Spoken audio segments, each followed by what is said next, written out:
بسم الله الرحمن الرحيم. وصلى الله على نبينا محمد وآله وصحبه أجمعين. ووي الكلام حالة كويته حالة كدوم جوغردن حالده e wama nden hunde yata allafunde haala ene renda min hu'ummorade nden hunde e hunde nde haala heɓoto e munde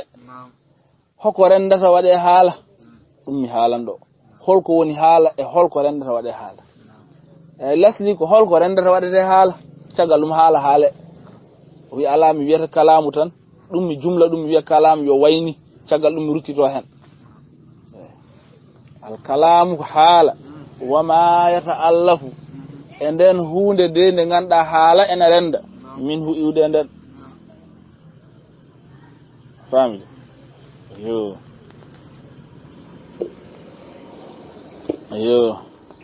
family ɗum ɗo ko hadha babu sharhil kalami e wa sharhi ma yata'allafu minhu e hadha babu sharhi فوف إتاتمون الكلام الكلام خبر لمبتدا محذوف كونو على حسي مضافين مضاف إلى ممتع هذا باب شرح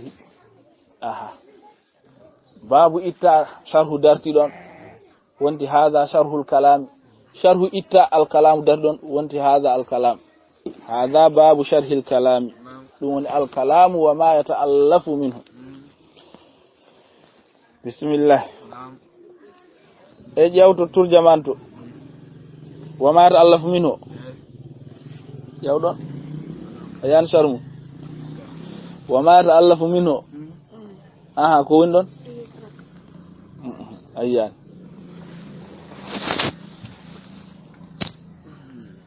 هيك كنا تبيوتا هذا باب شرح الكلام هذا باب شرح الكلام وشرح ما يتألف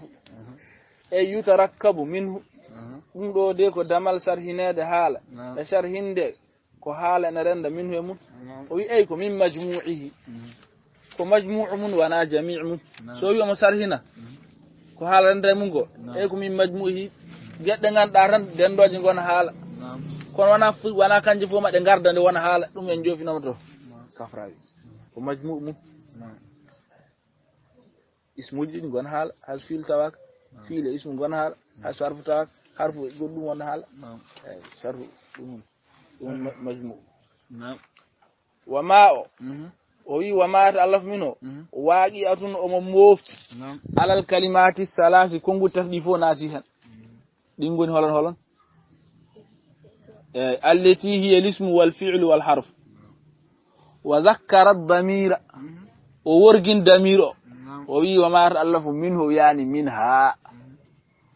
وذكر الضمير المجرور مراعاة للفظ ما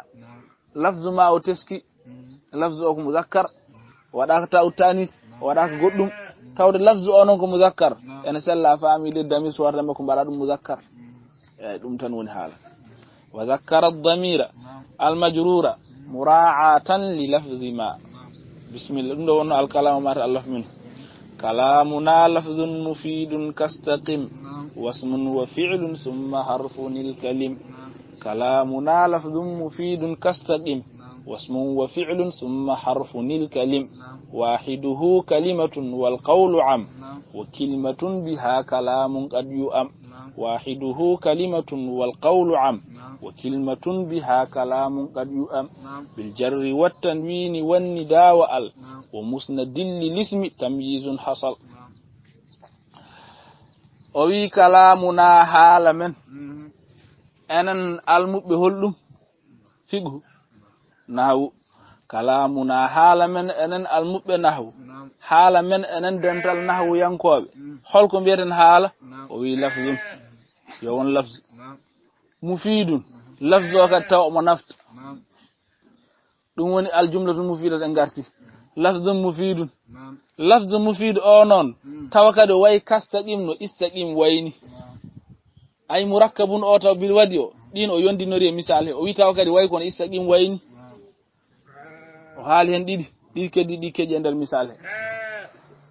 kalamuna halamen lafzun ko won lafzu mufidun naftawo kastaqim no istaqim wayni aran lafzu ma'ana lughatan wana اللفظ معناه لغة الطرح والرمي مفيد وصل عن نونكو أفهم دي أيوه مفيد نون أفهم كو استلاح أنتن قال والمفيد ما أفاد أيوه كلامنا لفظ مفيد كاستقمني استقمني يوشر كلامنا معشر النحويين هذا معشر كو أدني مناسبة ene to deftere to mo haalo yes wonde ko l'ikhtisas bushra lana belweto wodani men kono ko ma'shar al-islam de ko akhussu ma'shar al-islam mid hertori dental afa mid hertini ko dental julbe kaldam ay kalamu nagay i ko ma'shar an-nawiyin gay fuqa en gay kalani wana ben kalda wadde kalamuna ma'shar an-nahwiyin lafzun mufidun ay fa'idatan لفظ نفتو فائدة يحسن السكوت كاو أنا مجد دجوجل عليها أم فائدة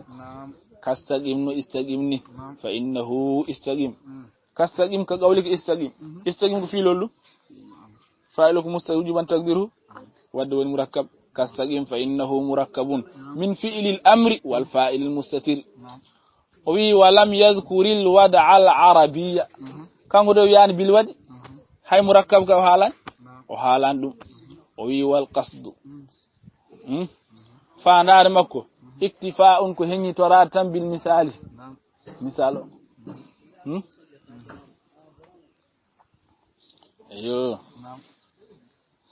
ايوه ولم يذكر الوضع العربي وحالان ودو العربي والقصد فاندار مكو دم نون اكتفاء كو يندي تراتا بالمثال مثال يوني ها دوني كلامنا لفظ مفيد كاستقيم دون درجه ابن مالك وي والكلم كو نحو يانكو مبيتا الكلم كو كلم مفرد خرجا والكلم كو نحو يانكو مبيتا كلم كو اسم وفعل ثم حرف دفت حرف وي نحو يانكو مبيتا كلم دان ko jumla fu mo ganduda ina wadi ismu ina wadi fi'il an harfu kambe tan fo be dendi dum wiete ko kalimu ismu e fi'il harfu dum woni al kalim hal qama zaidun hal ko harfu qama ko fi'il zaidun ko ismu wadum do wiete al kalim kay odo al kalimu famata odo al kalimu so yidi nafta hatta ko al kalimu so yidi wasa naftude hatta ko al kalimu so bata kambe tan fo be ngari tan ko al kalimu wiete heddi so kambe tan fo be gardi nafti wona woni kalamu woni so tay naftani kon wonani kalni foti so mi ma lam yadrib zaidun ko hala ha kadi ko kalimu so mi ma in qama zaidun do de ko kalimu tan wiata kalam sabi kalam shardi mun ko ma nafti kalimu non shardi mun ko ma kambe tan fo be garda واسم وفعل ثم حرف يفتي حرف دون الكلم والكلم اسم وفعل جينا دو الفعل ثم هاي حرف ولي حرف كان لو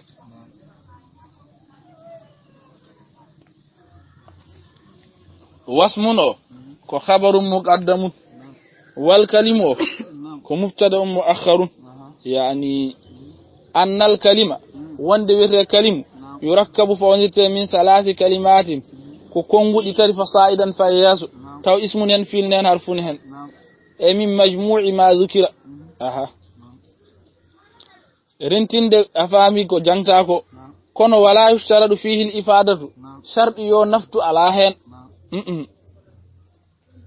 ma nafta dum sarda kay kalimu fa qawluka in qama zaidun kalimun sawi in qama zaidun woni kalimu sabi in ko harfu qama ko fil zaid ko ismu kon wanani kalam sabi jawab ino arani wa huwa kalimu hawari munnon ismu jinsin ko ismul jinsi jam'iyun ko jam'u ismu jinsin jam'i jam'u yanke jofrodo ko heewi kon yufarraqu baynahu wa bayna wahidihi bitta'i hakkunde mufrad o jam'o ko ta serdirte sawi kalimatun ko kongol gotol sawi kalimun ko kongudi kewdi eyo dum ni yaaji ko way non ni yaaji aksumun woni hewan demgal arab ko jimi hedde inde nayi walla tati kon dum do kay ni heewi jamu o wasa wadade taay mufrad wada taay shajaratun ko ledde kewne ko ngoti ngoti yo ngoti kewde wete ko ash-shajaru baqaratun ko kewne ko wati ay al-baqar innal baqara tashabaha bangi innal baqara bangi afami yo bazari innal baqarata shabaha alaina ala innal baqar tashabaha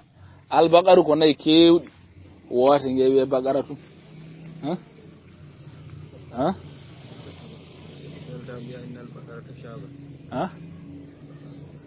ala innal baqarata o rendu tan wara sikkude kalima ta o jaako baqaratu jimmi pama innal baqar ala ta jokkar wi hasar jokkay andu tan kalima wana goto innal baqara tashabaha dum kay wana ni jangirta kono sa yam ya waqfu non ko wi innal baqara shabaha alina ala ko innal baqar tashabaha ko bangi kalima tashabaha ko bangi dum tan de jinnon pama eyo وهو اسم جنس جمعي يفرق بينه وبين واحده بالتاء حكون مفرد وجمع ko tasendite kala do ta o woni ko mufrad kala ta o sola ko jam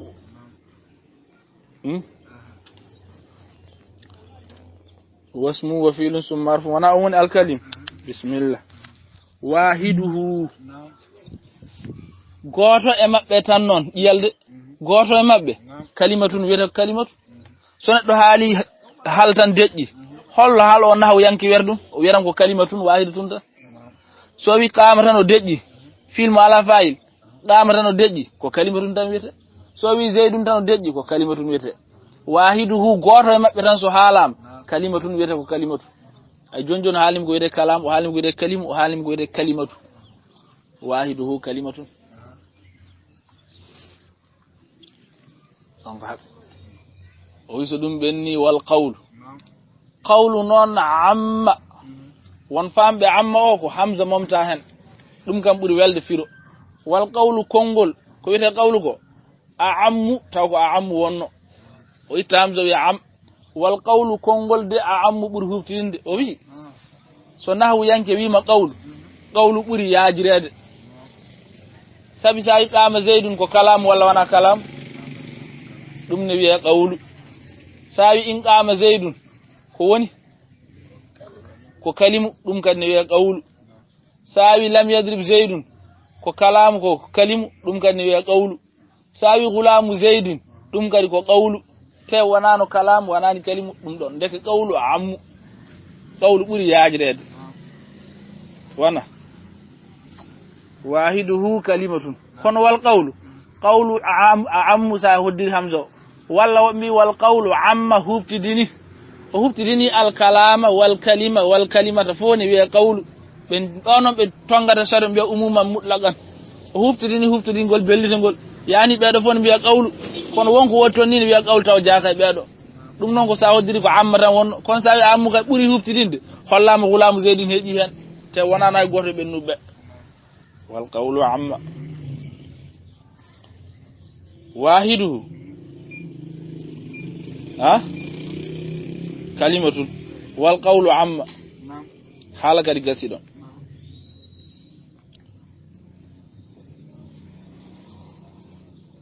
wi wal qawlu amma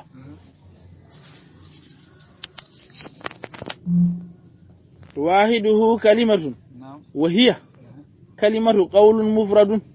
ko kongol teldinangol heddi fa in dallata ala ma'nan fi nafsiha wal qawlu amma sharu wal qawlu amma amma al kalama wal kalima wal kalimata fo qawlu huftini fa yutlaqu ne wellita alayha fa yutlaqu dido fof qawlu en wellita alayha do dido fof dido fo ne biya qawlu woni halaka o wi wa yanfaridu anha wa yanfaridu qawlu tan teldi anha ga bedo fi nahwi ko nandata tawi gulamu zaidi sawi gulamu zaidi do kay woni tan ko kono wonani hay goto ɓennuɓe a faami id huwa lafdul mustamalu ko lafzu kutoraɗo tan musuwata o arde e tarkib sa gulamu zeydi a wiyani alim wiyani haydara ɗo kay ko gawlu tan ƴiyal o wi wa kalimatun kalima ene ara wa kalimatun kalima qad yu'ammu sa'aji ne faande biha e mun kalamun mufidun hala nafto kalnomi ka amma yo faanditima ya ummu faanto o wi sa'aji non kalimatu ne ara taw sen teskima ko hala mufid dum en wala demgal arab arab mi medo haalan ka kongol taw ko hala kew kaldo sawi la ilaha illa allah muhammadur rasulullah awi dum do kalimatu tawhid ko kongol tawhid wondo dum do ko kala mufid wondo saaji kalimatu ne haale tawa a faami ko haala mufid muya hen dum ene wad dum yitan jangindem ya dum ene wana wa kalimatu saaji en ara de wonno haalina wahidu kalimatu go gonga o yi wata jaggu en tan biya kala kalimatu haala muya ko goto mabbe saaji dakku hakke kalimatu ne ara taw ko haala nafto muya hen wa kalimatu qad yu'ammu jafuda saaji ne faande biha e wiide kalimatu de taw faanda en kalamun ko haala nafto wa kalimatun ko mubtada fami biha ko jaare majrur khabaru muqaddam kalamun ko mubtada sani muakhar wa kalimatun wala jafuda wa kalimatun ko mubtada kalamun ko mubtada sani qad yu'ammu jumla woni khabar kalamun biha o yoyteto yu'ammu jumla mubtada sani woni khabar awwal wa kalimatun qad yu'ammu biha yama faande e mun kalamun hala nafto qad yu'ammu ay yuqsad ene faande kama fi qawli ta'ala no Allah wiruno Allah wi kalla ala innaha kongol o haalingol kalimatun ko dum kongol huwa qailuha ko kanko neddo o haali dum kono ngol ala faida ko kefero wiyoto jango lakara rabbirji'uni la'alli a'malu salihan fima taraktu dum do woni ko halno dum do kay ko jumla mufid sa yam yaari bom do kay andan go mufid rabbirji'uni la'alli a'malu salihan fima taraktu dum do fu Allah kalla innaha kalimatun dum do ko dum kongol huwa qailuha kanko halingol kongol ala faida sawa min wara'ihim barzakhun hedon don frontière ne hakun lakara e aduna sa tacci ma natata afami yo fa inna ad-damira sabi damir innaha kalimatun aidun rutti ala qawlihi rabbirji'uni e do irji'un don jam wodo ko mawndi kulol makko rabbi e jam irji'ni alla en kay ngana hewbe rabbi jam irji'uni ruttemi ay ko mata o yigo ko armeji alla di malaika di on den gistani dum hebbini o wi rabbirji'uni ruttemi kono ko rabbirji'ni e kono jam o non ko mawninde kulol makko faami hala yo dum woni ko haali wa kalimatun qad yu'ammu biha kalamu moƴƴi ha o wi no ma kambe tata fo so be ndendi ko kalimo wete o haadi hal non ismu e fiilun summa harfun joni fa lismu yu'rafu to kafrawi don jaarden joni en jangi al kalam en jangi wa aksamu en jettima joni fa lismu yu'raf holno inde andirte o wi tamyizun faltorgol lilismi wonande ismu kalmi wasmuno on don ismu kay faltorgol makko en heborone andro bil jarri so jarram wat tanwini walla so wadi tanwin wannida anjorda idu anga alteti wannida walla afami noddandu e yaniso harfu nida'in ko mali ismu hollat hunde ko munada tan so nde woni munada ko nde ismu joni mali mun non ko ya on nida ara dum woni harfu nida tan wannida walla noddadu dum ne kadi ko mali ismu wa al wadde al kadi ko mali ismu o wiso dum benni wa musnadin walla wona tugaado fewde mun so tawi an wiyete ko an woni fa'il ka ismu so an woni mubtada ka ismu sabbeere woni musnadun ilayhi hala wawa arde tawbe tawaka an woni fa'il wala naibul fa'il ko ismu tan gonata dum musnadul ismi o don beedi hen ko kafrawi halani afami tamyizun lil ismi tamyizun woni mubtada wana ha jumla hasala woni khabar tamyizun faltogol lil ismi wanande inde dum hasala gasiri bil jarri lil ismi ko jare majur tan yoyti ko tamyizun he faltogol inde gasiri bil jarri wat tanwini wan nida wa al wa musnadin o wi bil jarri o mutaalliqum bi hasala tamyizun lil ismi hasala bil jarri lil ismi on mutaalliqum bi tamyizun dum addan tamyizun waadu wonde mubtada ko nakira kono wonko golli jare majur yoytima makko nakira so gollini way wonde mubtada wana wat tanwini gon o wi awa yasmalu dum kayndi gilam bi tanwin mofti tanwinaji foti gandunda ay yasmalu tanwina tamkini wat tankiri wal muqabalati e wal iwad kama fi rajulin no wayno tanwin gondo rajulin o won tanwin yo wasiba wayhin o won tanwin wa muslimatin won tanwin wa hina idhin won tanwin yo wan nida nida ay ka ya zaid ya nuhu ay ya harfu nida en wadde nuhu ko ismu munada fogo ismu ko inde nodde wadde wi wal munada cakken fere biyan munada o mahzufun momtam fi nahwi ko nendi ko Allah weta do haltata kongol ya layta qaumi ya'lamuna layta kay ko harfu tamanni wa nasbin haysa ibn nahwi nan afami layta ko harfu tamanni joni sawi ya layta awi ya anandi me layta wana ismu wadde wi munada ko momta ko ya haula'i layta layta qaumi ya'lamuna ya haula'i wabinon bi ala ya ko mana ha ko harfu tanbihin buldu buna non ja afami e yarbe dum sabu wi wa qabla layta rubba habba biya fa kum munabbihan wala tunadiya so tayran ya adima layta so ya adima rubba so ya adima habba wi ko li tanbihi kono wi ko li nidai kono asa wi ko li nidai kay layta kay wana ismu kum nada momta kono shari ono widem wal munada mahzufun kanko ne hollo yari ko li nidai o wa musnadin e isnadin ilayhi tuugede fewde makko naw son wi anta wo an zarifun ka jonta en bayta famde kafrawi e anta zarifun joni anta o ko mubtada wadde wiede anta zarifun ar takke makko kanko won takkado fewde mun won musnadun ilayhi dum don holli ko ismu ndeka fa wana zarifun o halda zarifun o kan wattanwi ko anta o wonde mubtada wonde jom sharu wani kam nan wada hen ballal mum famran ko ber ballal boluma fara eden jungu mabbe kanko no bayde hen balludi makko wa baqi heddima min alamati lismi en heddi mali ismu al idafatu la fad mudafo ko ismu sa andan wattu en wa awdu damir ilayhi damir so hoti hunde damir hota tan ko ismu sawi khalidun akramtuhu mi teddinim hu o do rutti koy khalidun wadden holla khalidun o ko ismu hasu alantan min damir hodde makko holla dum dum wa awdu damir ilayhi wal jam'u kala ko tawdana jam'ina andu ko ismu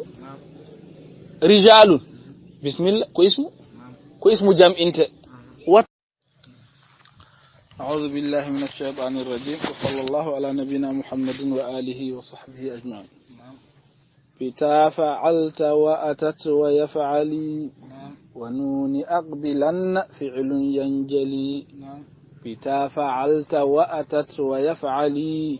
ونون أقبلن فعل ينجلي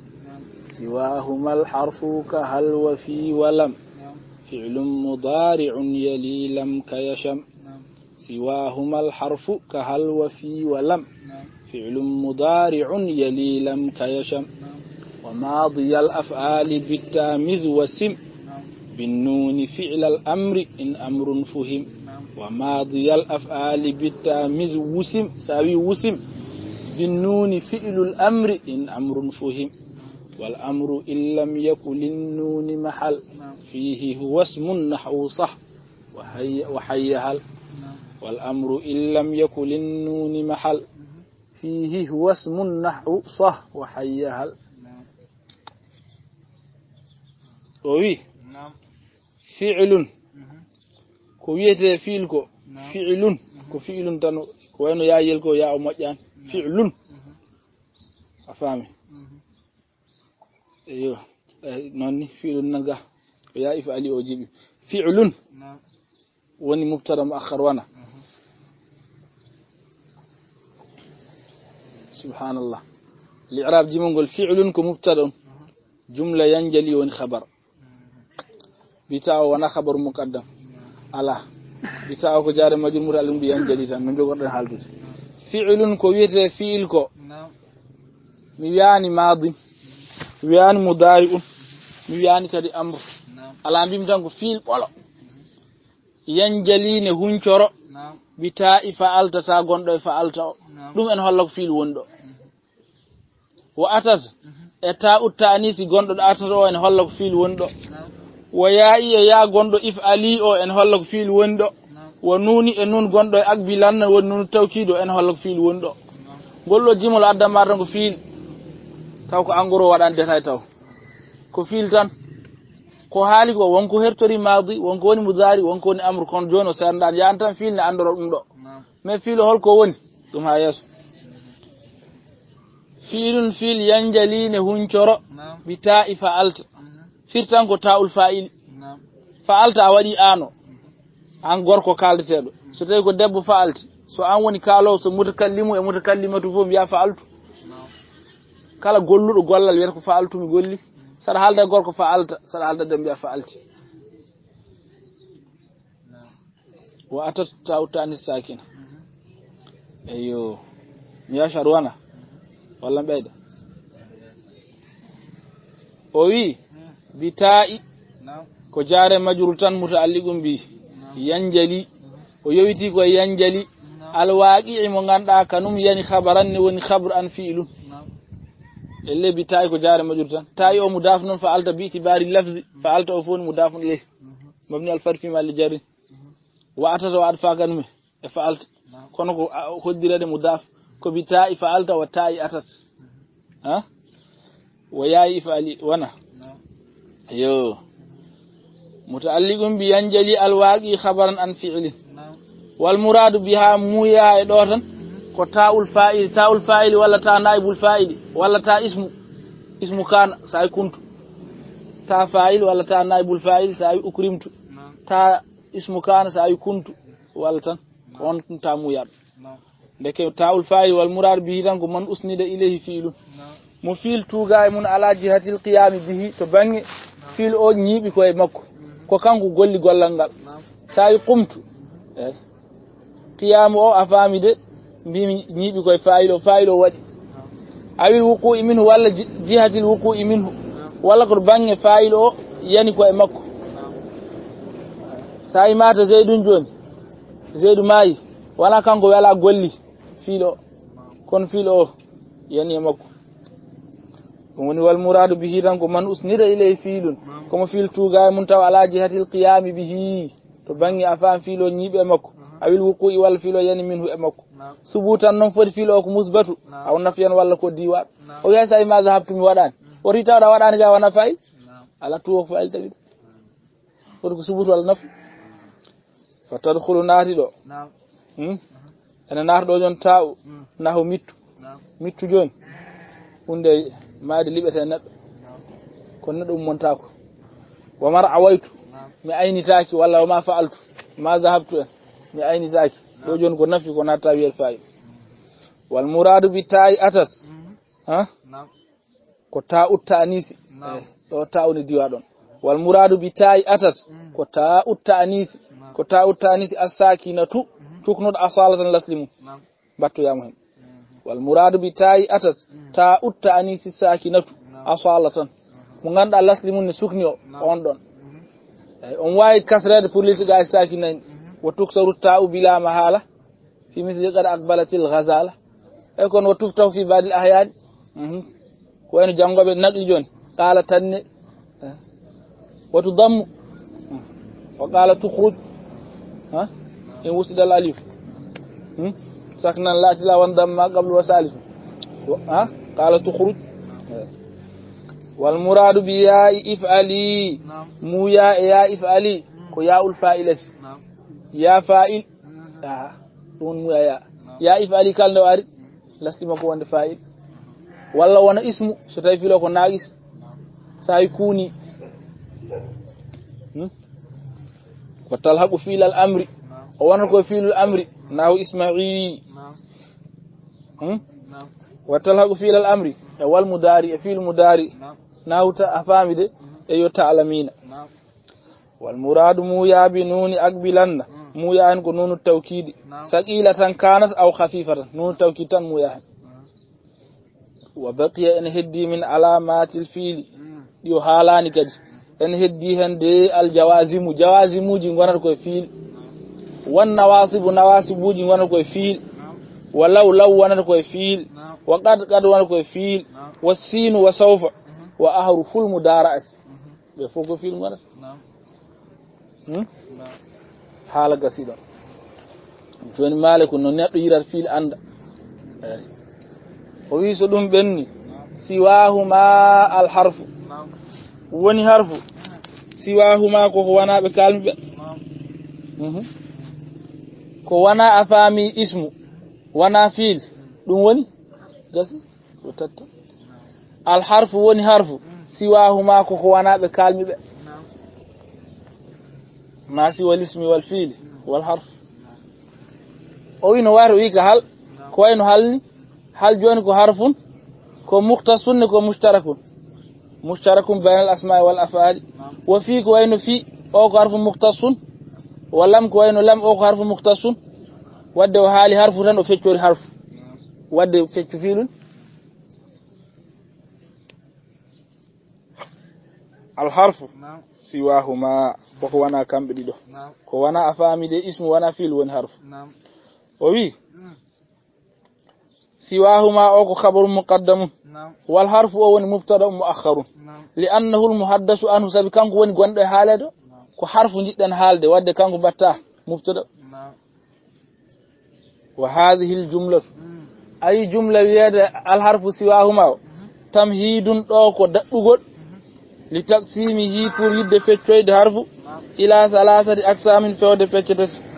o wi do ciarno yidi feccude harfu feccetati aha ha ganda ni ton harfun harfere mushtarak na famide salasati aqsami wana mushtarakun wa hadhihi al jumla tamhid li taqsimihi ila salasati aqsami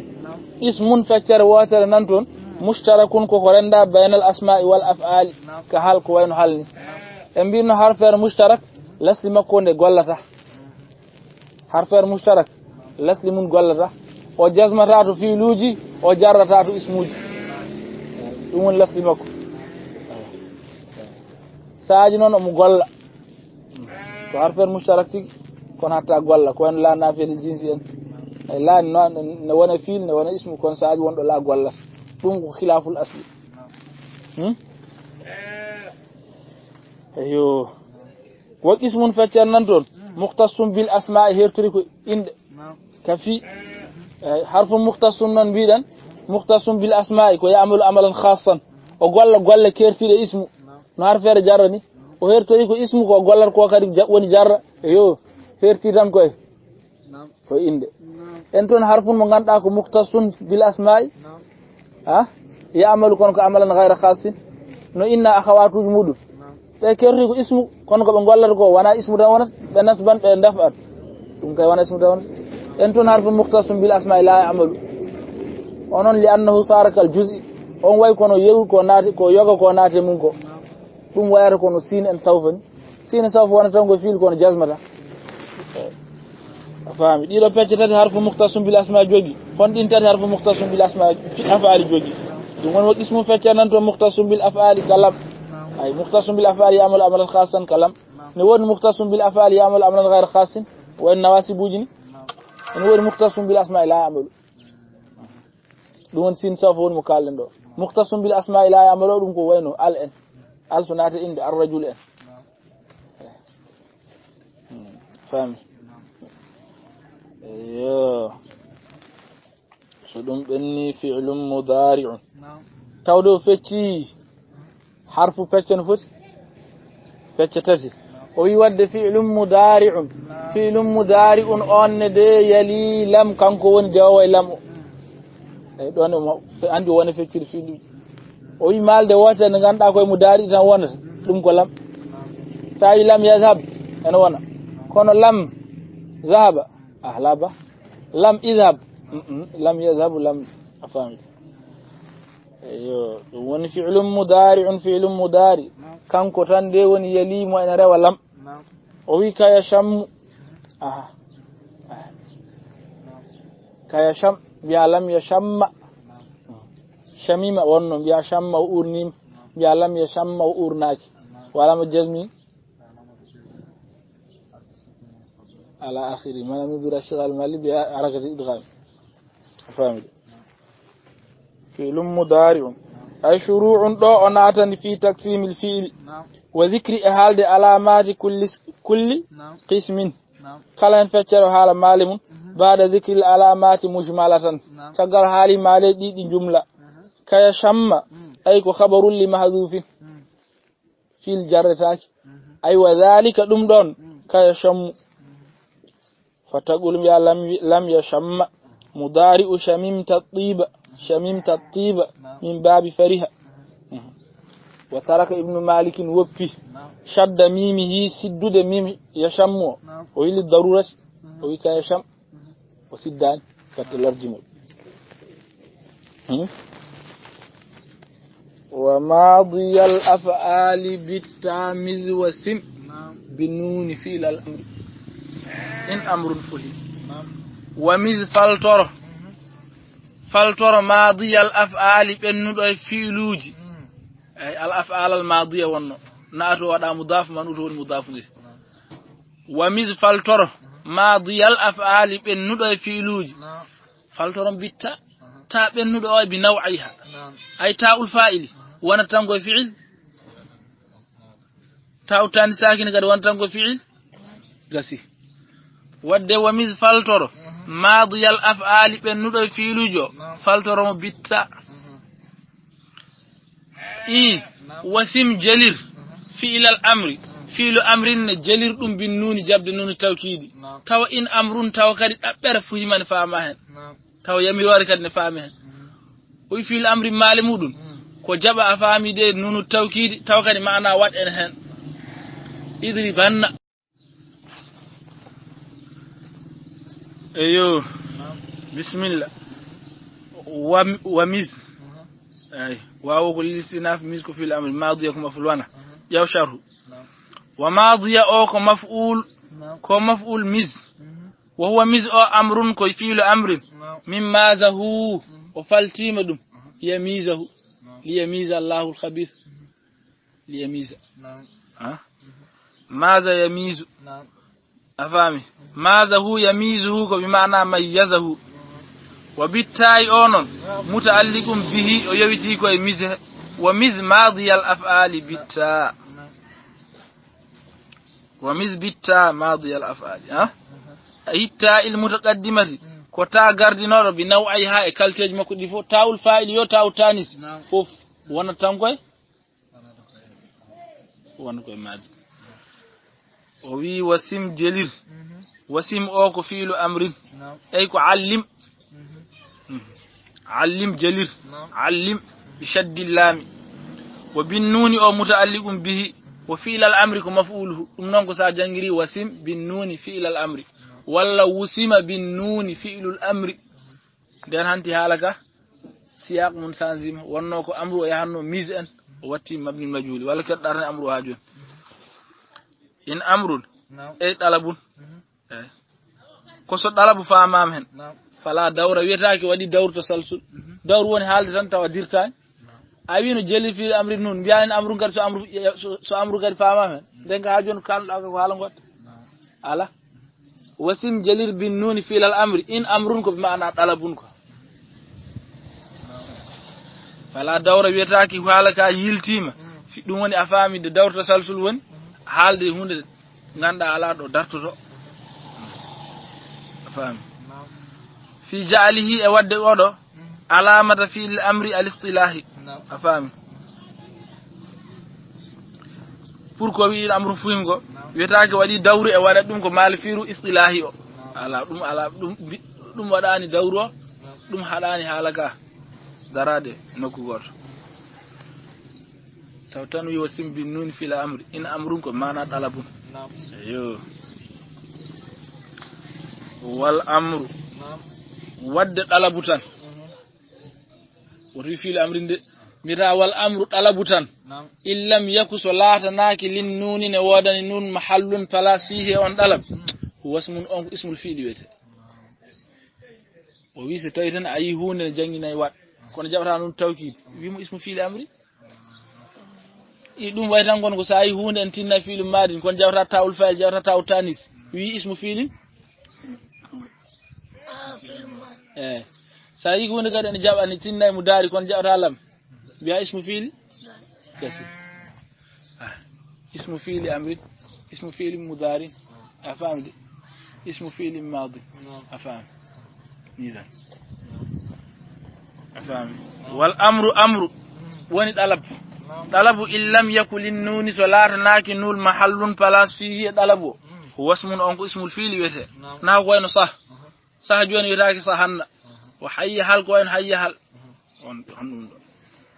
والأمر أي ومفهم الأمر فهمت يدوم أمره واللغوي فأمر اللغوي أمر لغة وهو الطلب إن لم يقبل سوجبان نون التوكيد فهو اسم فعل أمر نحو صح بمعنى أسكت وحي هل بمعنى أقبل وكذلك كنيجي إن دلت الكلمة على المضارع ولم تقبل لم كأوه بمعنى أتوجه ولا أفين بمعنى أتضجر وأنه في اسم فعل مضارع أو على الماضي ولا كلمة دنيا ماضي كل ولم تقبل التاء لذاتها وجبان تاب فرجات تاء ودكالم وفي كلمة تني في الماضي وريت على تاد كتاو على تام بينهم نبغى نقول تام عند هاي هات جاي تاندون كون وانا تاول فايل وانا تاول تاني woni walam tagbali ta o jaban ta li zatiha wanda zati ta mbinomi o woni o jaban wana kalima wala ta kono jaban ta mbinomi o ka hay hata bi maana ba'uda ko fahiya bado fof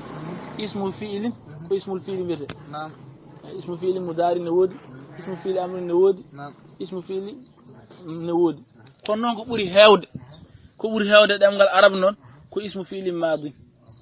dum tay do ibn malik de wi wal amru illam yakul nuni mahal fi huwa ismun nawsa wa hayal o halnani yimbe so tawi fi'lu madin so jabanta ko ismu fi'li madin so tawi afami ko jangita mudari jaban lam ko ismu fi'li mudari o deddi dum haadu ismu fi'li wobbe non bi ne pewna hen ton jiwongol wa ma yakum min hali li ghairi mahal wasmu fi'lin wayno way en sen pewni jiwongol tan fasmun ka hay hata wa way wa hayy hal wa ma yakum min hali li ghairi mahal fasmun ko ismul fi'l ka wayan wa hayatan hayal dum fo ha hebbinte ha adudin kono kanko de wonno ko ismul fi'li amrin buri hewde o haali on do heddibe tawde kewano acci ben ha ismul fi'l mo haaluto babu ismul fi'li amrin wa ma bi ma'na fa'alka amina kasura jogido ma'na amina